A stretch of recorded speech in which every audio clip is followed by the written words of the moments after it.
जालना जिल्ह्यातल्या घनसांगवीतल्या जाहीर सभेत बोलताना राष्ट्रवादी काँग्रेसचे छगन भुजबळ यांनी विरोधकांचा खरपूस समाचार घेतलाय। भुजबळांनी पंतप्रधानांची नक्कल करत त्यांच्यावर टीकास्त्र सोडलं।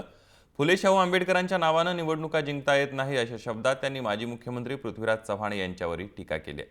नेमकं काय म्हणालेत भुजबळ ते पाहूया। गुजरात प्रश्न असा आहे की हा गुजरात विरुद्ध महाराष्ट्र लढा नाही, पण तो हा मोदींनी आणि त्यांच्या लोकांनी सुरू केला। प्रत्येक वेळेला जाहिरातीमधून या तुमच्या मोदींच्या भाषणामधून गुजरात में ये है मित्रों,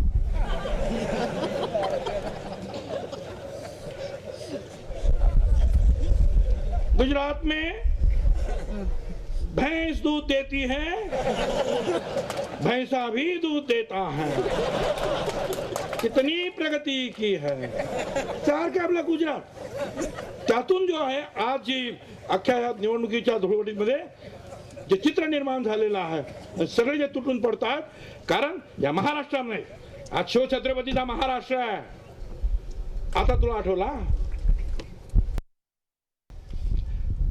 त्यांना माहित सुद्धा नाही की महाराष्ट्राची नाडी कशामध्ये आहे। नाव त्यांनी घ्यायचं फक्त फुले शाहू आंबेडकरांचं नाव ठेवायला आडवे, कार्यक्रमाला गोल, मतदानाच्या वेळेला परत नाव घ्यायला मोकळे। मुख्यमंत्री काय त्या अधिकारी सांगणार आणि हे ऐकणार। काय राजकारण खेळत होते का काय करत, मला असं वाटतं राजकारण काय त्यांना समजताचा भाग ना, म्हणजे खेळण्याचा काय प्रश्न येत नाही।